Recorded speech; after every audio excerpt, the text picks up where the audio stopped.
Pengawal pribadi pemimpin Korea Utara Kim Jong-un menjadi sorotan.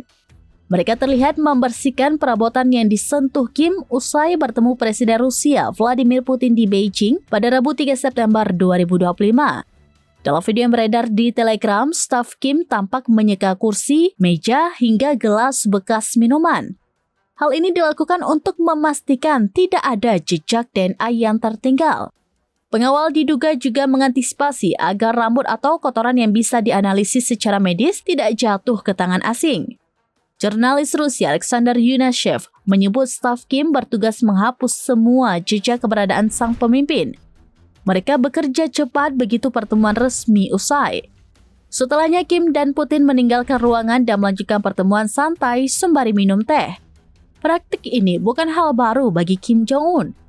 Ia diketahui selalu membawa toilet pribadi dalam setiap kunjungan luar negeri. Media asing melaporkan kotoran Kim bahkan dibawa kembali ke Korea Utara untuk mencegah informasi medisnya bocor.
Download Tribun X sekarang, menghadirkan lokal menjadi Indonesia.